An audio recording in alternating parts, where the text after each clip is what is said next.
Fable 2 is a game about choice. This is not just the usual should I be a boy or a girl choice, though there is that too, but it's about lifestyle. Decisions you make affect your appearance, how people react to you, and even how your dog develops. The morality system is one of the core game mechanics. For example, when you start out as a kid, you're given a choice to either help the town's sheriff or some bandits with some missing warrants. That decision will affect the town much later on, so years later when you come back, if you helped out the bandits, everything's going to look crime-ridden and festeruous, but if you helped out the sheriff, it's actually going to be a booming economic area, and there's going to be these beautiful houses, and there's going to be shops that you wouldn't see before.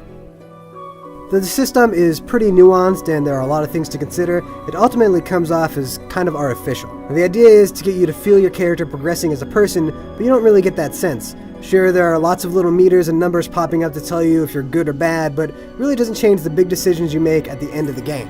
Thanks. You're a lifesaver. Now the expression system is a pretty good idea. It's simple enough, you just hit the right bumper, you bring up an expression wheel, you can choose from a variety of different ways to interact with people. You don't talk to people, you just give them physical gestures, so you can flip somebody off, or you can give them a little vulgar thrust, or you can beg for money, or you can give them a gift.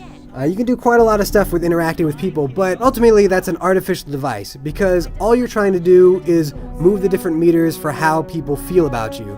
So you're not so much inhabiting a role as you are just sort of trying to manipulate the system.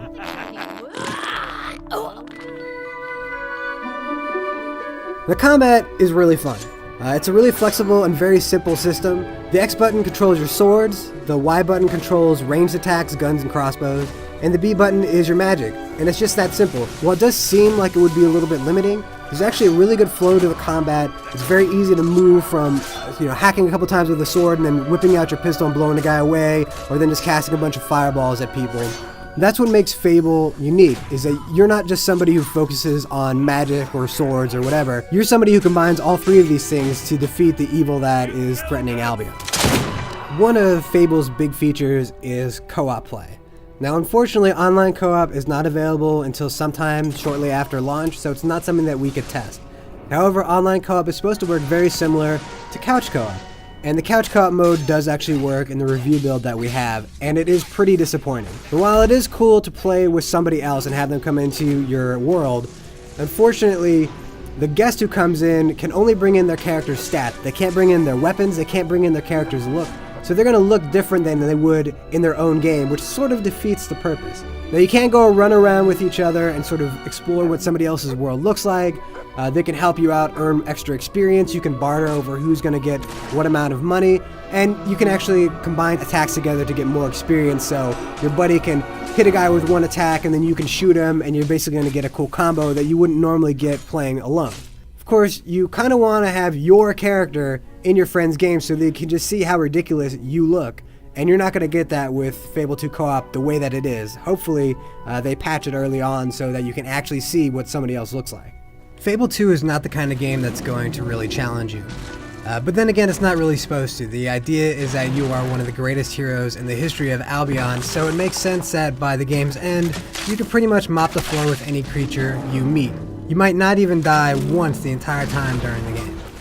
If you have a real tunnel vision and you just run from all the main quest missions one after the other and ignore all the other cool stuff that there is to see in the world of Albion, you could probably get through the game within 8 hours. It's not that long, but you're going to miss out on the great experience that Fable 2 has to offer.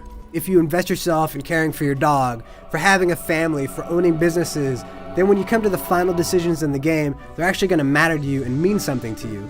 So the more that you put into Fable 2, the more you're going to get out of it.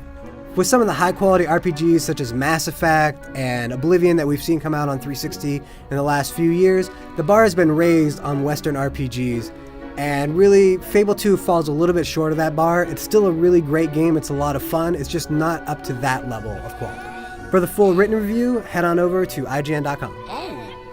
Really much appreciated.